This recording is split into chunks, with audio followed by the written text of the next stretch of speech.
Bienvenidos y bienvenidas a una tertulia literaria más aquí de Tras a Contraluz. El día de hoy vamos a contar con la presencia de Rocío García Rey, quien ya nos ha acompañado anteriormente, entonces no necesita más presentación. Y bueno, le vamos a ceder la palabra para que nos comparta cómo nació su libro, Los pétalos cambian de nombre, cuánto tiempo le llevó escribirlo y por qué hacer uso de la prosa poética. Hola, Ana Berta, muchas gracias por la invitación. Saludos a todos los que anden por ahí. Bueno, creo que el libro nació desde hace mucho y cuando digo desde hace mucho me refiero a mi adolescencia, cuando tuve mucho contacto debido a que mi hermana había entrado al CCH. Más bien fue antes de mi adolescencia. Mi hermana entró al CCH y en ese momento estaban en boga el triunfo de los movimientos guerrilleros centroamericanos. Eso por una parte. Lo otro, mi papá en 1964 viajó a Nicaragua. Entonces Nicaragua siempre ha representado un país clave en mi vida. Entonces dije, en algún momento tengo que escribir algo de Nicaragua. Se dio la coincidencia de conocer a dos compañeros nicaragüenses y a partir de ahí se fue hilando la novela. Una parte, sí tengo que reconocer, es autobiográfica, no toda. Y ¿por qué escoger la prosa poética? Pues porque a mí me parece que el trabajo del escritor, sobre todo actualmente que la inteligencia artificial nos quiere ganar la partida, tiene que, la labor del escritor, reitero, tiene que ser echar mano para pulir cada vez más la palabra, labrar la palabra, mostrar y dar al lector una historia bien trabajada, pero bien trabajada no solo por la trama, sino por el uso de un lenguaje altamente estético. Esa es la razón.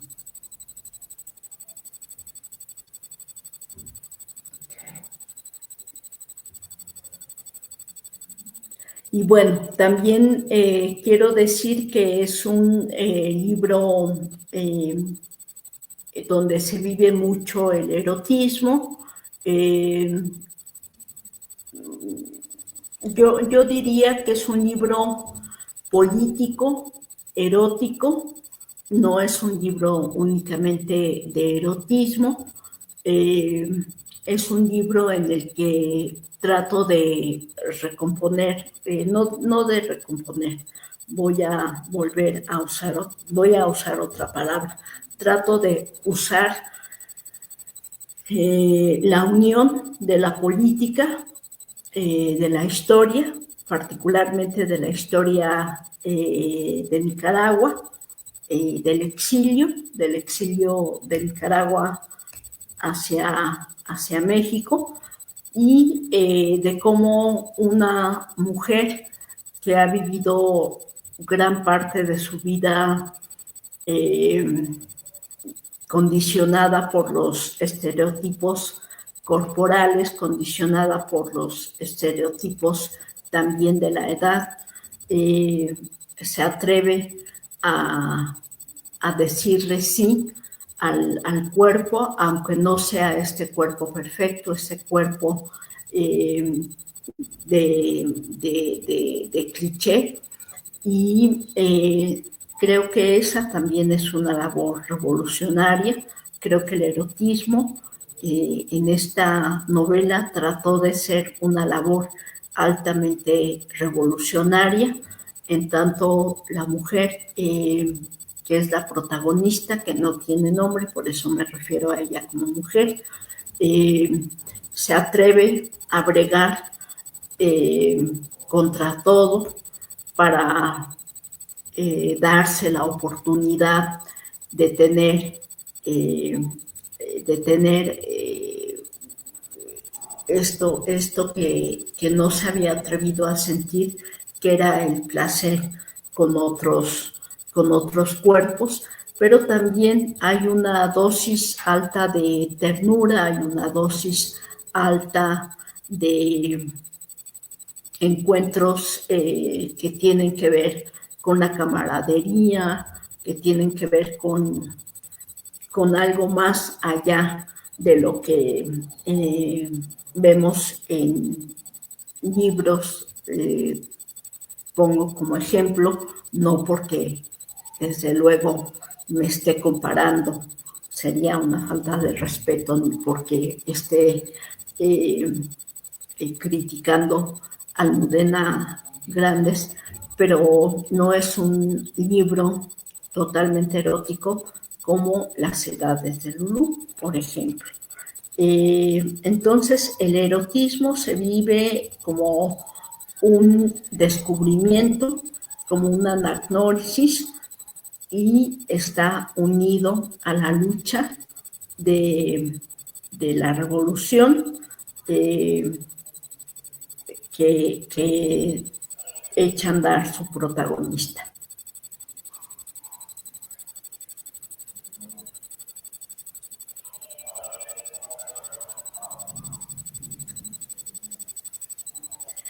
Y bueno, también hay que decir que es muy difícil. ¿Me escuchas, Rocío? Te escucho. Sí, te escucho. Rocío, ¿me escuchas? Sí, te escucho. Ahora, ¿por qué decides jugar con el narrador en primera y tercera persona? ¿Qué te lleva a elegir en qué momento entra uno y en debes de hacer uso del otro? No lo pensé como tal, fue un juego que se fue dando y que fue naciendo conforme la novela era escrita. No quería hacer una novela con una historia lineal, quería jugar con las voces, quería hacer más bien eso, una novela polifónica, una novela donde entraran y actuaran diferentes personajes en diferentes momentos, sin que fuera una línea recta la que se siguiera.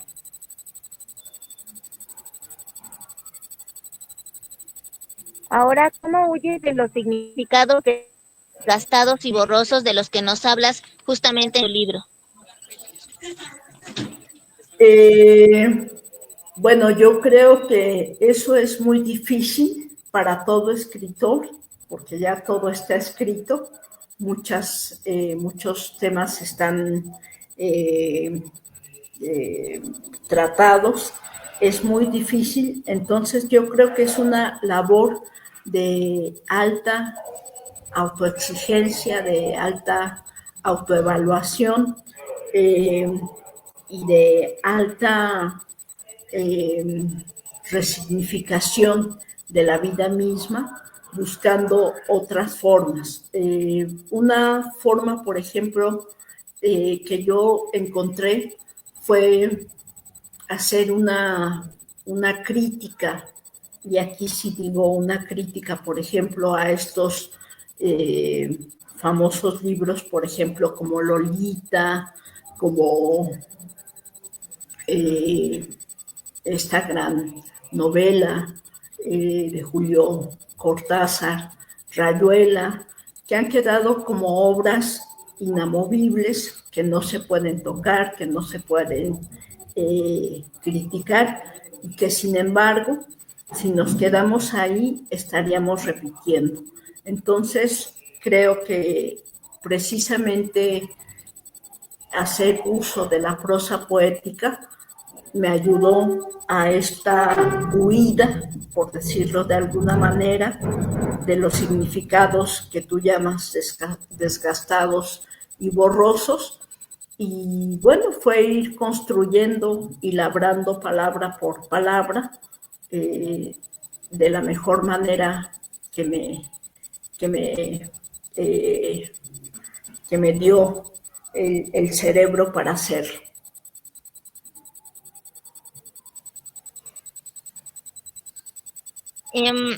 Bueno, también aparte en tu obra podemos ver estos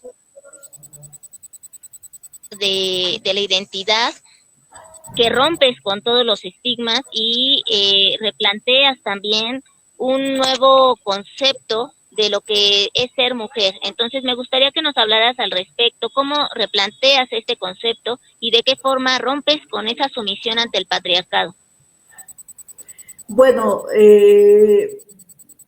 la forma es presentando a una mujer que se atreve por primera vez a decirle sí a la experimentación de ver su cuerpo desnudo. Se trata de, y a decirle sí a compartir el cuerpo con otras personas, eh, a sentirse viva.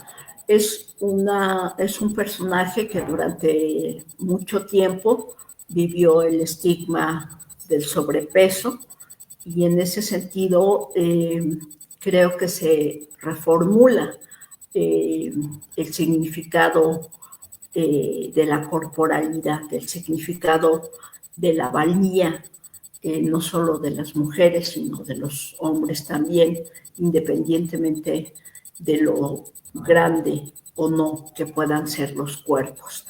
Y lo otro tiene que ver con que no es una mujer que cree en el amor romántico, es una mujer que le dice no precisamente al amor romántico, que le dice no a ese cliché de tener una sola pareja, que podría ahorita quizá escandalizar a algunos, y que se atreve a enfrentar y a vivir diferentes experiencias, asumiendo que es ella y no la sociedad la que quiere vivirlas, no es la sociedad la que la manda a vivir esas experiencias, y son experiencias que además la hacen tener también nuevos significados de los hombres, nuevos significados incluso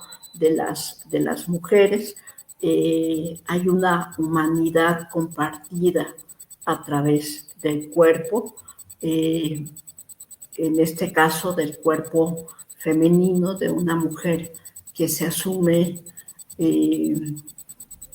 por momentos incluso hermosa, eh, porque se legitima ella misma, ya no está esperando la legitimación de los hombres como mucho tiempo lo hizo, ya no está esperando la legitimación de los estereotipos impuestos por la sociedad, y no está esperando tener una relación tradicional. Creo que eso es lo que podría responder hasta el momento. También aparece visto el ser amado como otro idioma que se tiene que aprender, que se tiene que ir desentrañando y descubriendo. En este sentido, ¿qué nos podrías decir al respecto? Que forma parte de lo que yo quise mostrar como el aprendizaje de estar con el otro o con otros. Eh, Generalmente pareciera que es muy fácil tener una pareja, estar con alguien, pero hay que aprender a no dañar, hay que aprender a ser empático, hay que aprender a, a ser empático y a dotar de ternura al otro, independientemente de que sea una relación amorosa o no.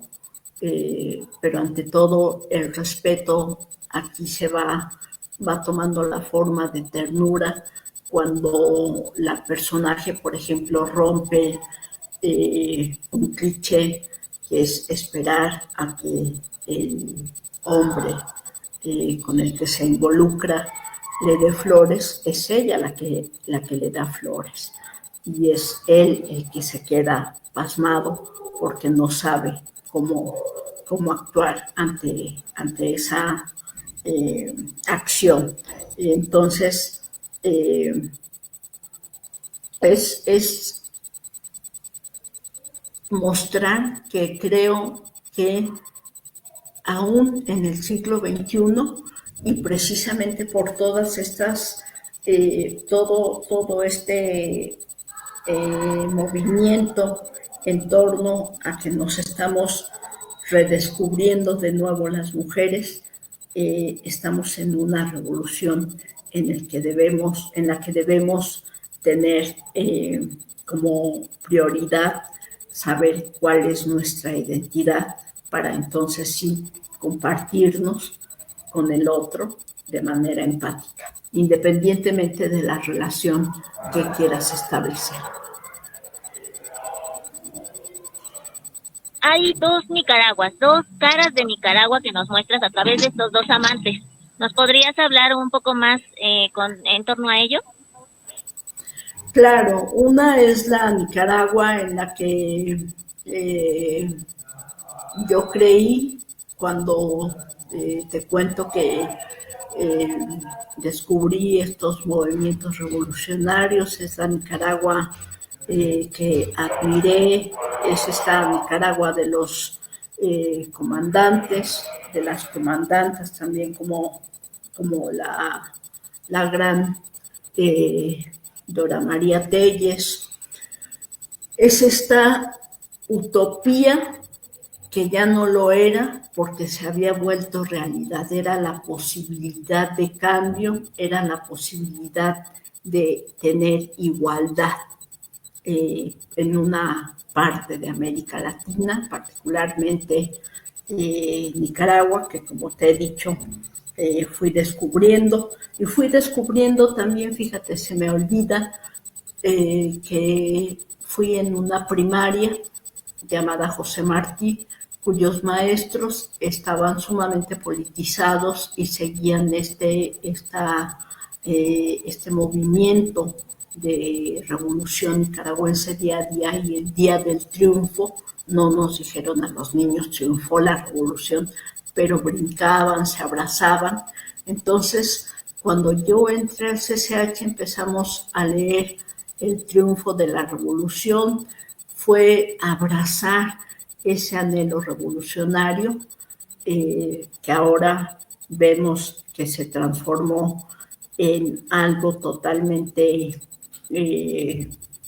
antidemocrático, que se transformó en una Nicaragua totalmente autoritaria. Hay que ver, que considerar como tantos, incluso intelectuales, han sido arrebatados de su nacionalidad, arrebatados de su identidad nacional por decir que son enemigos de la patria. Entonces, esa es la otra Nicaragua, la Nicaragua que de ser ese anhelo, esa utopía que era un anhelo, convertida en realidad, convertida en posibilidad de cambio, convertida en posibilidad de crecimiento, en posibilidad de poemas revolucionarios, se convirtió en la Nicaragua de Ortega y de Murillo, Rosario Murillo, que son totalmente, me parece, sátrapas de Nicaragua y que tienen presa de libertad actualmente a esta Nicaragua, a este país centroamericano. Esas serían las dos versiones. Es la versión que damos o que doy en la novela, la versión que no conoce, la versión que no le toca vivir al amante joven y que, sin embargo, sí le toca vivir esta parte totalmente antidemocrática, ¿no? Entonces, son los dos momentos históricos que la protagonista sí vive porque es es mucho mayor que él, entonces se da cuenta de la historia a través también de ir esculcando, digamos, en los archivos e ir esculcando en el archivo del amante con las historias que él le cuenta. Ahora,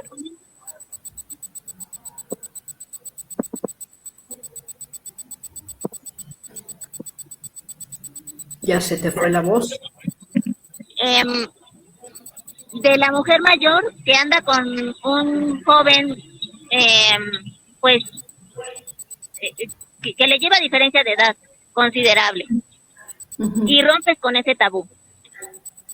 ¿Podrías comentarnos al respecto de por qué incluir esta variante dentro de un mundo donde vemos que también está cambiando, por supuesto, la manera en que se entiende el amor, la manera en que se relacionan unos con otros y, por supuesto, el hecho de que las mujeres tienen tanto derecho de andar con un hombre a lo mejor más joven como con uno más grande, igual los hombres, ¿no? En ese sentido.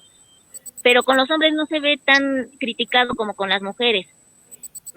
¿Podrías hablarnos al respecto? ¿Quisiste también hacer esa crítica a la sociedad de cómo a veces se juzga más a la mujer cuando anda con alguien más joven que al hombre? ¿O Sí, desde luego somos juzgadas, somos, hasta hay un término para llamar a las mujeres grandes que andan con jóvenes. A veces se cree que los jóvenes andan con mujeres grandes por un interés económico, pero aquí quise desmontar, es diseccionar y es desmontar. Mi pequeña novela, tal vez en términos muy ambiciosos, quiso ser un discurso revolucionario en muchos sentidos, porque quiso desmontar también esto, ¿no? Como no es solo cómo ella se atreve a andar, sino como él también es revolucionario. No lo fue en su momento, porque no le tocan los años de la revolución, pero sí es revolucionario en el momento en el que acepta estar con esta mujer mayor, involucrarse de manera erótica, de manera tierna también, ¿no? No dejo de nombrar la palabra ternura porque no era solo un erotismo por serlo, ¿no? Sino también había elementos que iban haciendo que se conocieran poco a poco y que pues hicieran que estos elementos que se vieran en muchos momentos como camaradas revolucionarios, pero de otra revolución. Un hombre cuando anda con una mujer joven dice, es galán todavía, los vinos que tienen más tiempo son los mejores, sí, como los hombres. Pero cuando una mujer hace lo contrario, bueno, de hecho ni se ve, ¿no? Se le critica o simplemente las mujeres tendemos a autocensurarnos. Entonces, creo que es momento de hacer la gran revolución como hombres y mujeres, pero sobre todo como mujeres. bajo esta nueva, no me atrevería a decir si hay una nueva ola de feminismo, pero sí bajo esta nueva, estos nuevos discursos feministas que están posicionándose bajo estas nuevas discusiones feministas que están también posicionándose en muchos sectores de la sociedad. Y ya por último, Rocío, ¿qué te llevó a querer incluir ciertos epígrafes que, por supuesto, van muy ligados a la historia, a la trama principal, incluso también títulos de libros, y qué relación guardan con la historia, pues principal, la que va a regir todo el desarrollo de los personajes y que nos va a llevar a esa conclusión tan bella que es donde nos hablas de la mujer, la no muerta, la sobreviviente, la que aún tiene voz. Uh-huh. Bueno,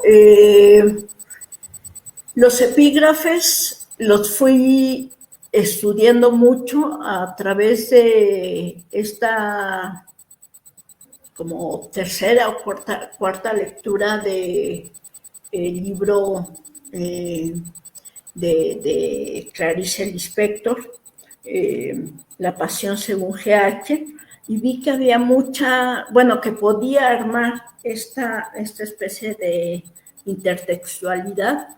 Yo no concibo un texto, así sea un cuento, sin intertextualidad. Me parece que la intertextualidad es un homenaje que debemos rendirle a otros que nos han antecedido o que están en la misma sintonía de la escritura. Y los libros pues tienen que ver con, uno, dar a conocer lo que la protagonista leía o no leía y dar a conocer que era una protagonista que revolucionaba también las formas de leer el mundo a partir de leerlos, de releer los textos, ¿no? Porque cuando se encuentra con los amantes nicaragüenses va nuevamente a los textos, hasta teclea partes de estos textos y hasta cita, ¿no? Pasa lo mismo, por ejemplo, con varias películas, ¿no?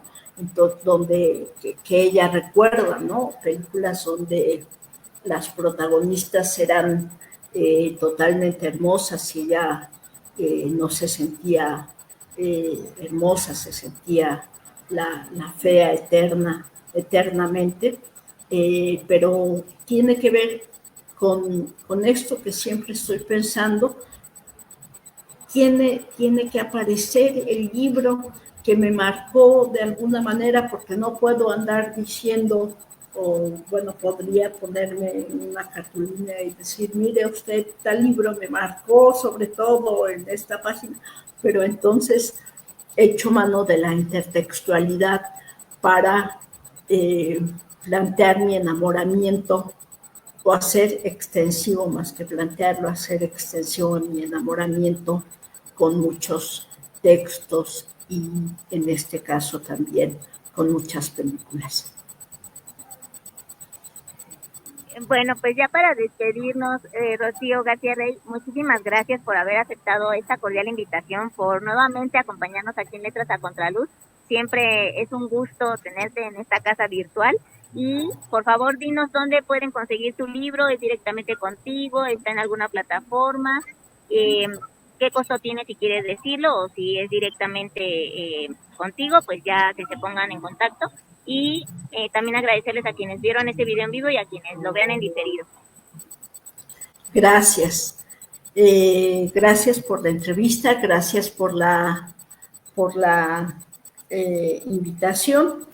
Y bueno, el libro está a la venta en el Museo de la Mujer. El Museo de la Mujer está ubicado en la calle Bolivia, no Bolívar, Bolivia, número 17, en el centro histórico.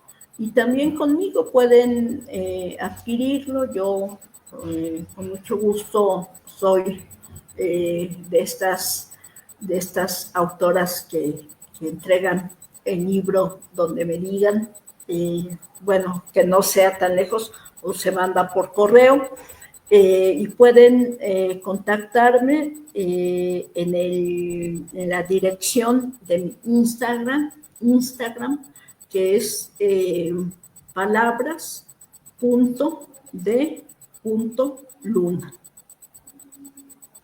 Ahí está. Ahí me mandan mensajito y con mucho gusto respondo. Excelente. Ahora, ya la última pregunta. Los pétalos cambian de nombre. Ahora, ¿qué nombre tienen esos pétalos, Rocío? Ahora esos pétalos tienen el nombre de tristeza y de exilio. Son pétalos que también se van marchitando. Así es, siempre los cambios en la naturaleza, pero vuelve también a florecer de nueva cuenta. Entonces esperemos pronto esos pétalos vuelvan a cambiar de nombre y se vuelvan una luz en tu vida. Claro que sí. Muchas gracias. Muchas gracias. Al contrario. Hasta la próxima a todos los que vieron este video. Un abrazo, Rocío. Un abrazo. Ya salgo, ¿verdad? Ya. Sí.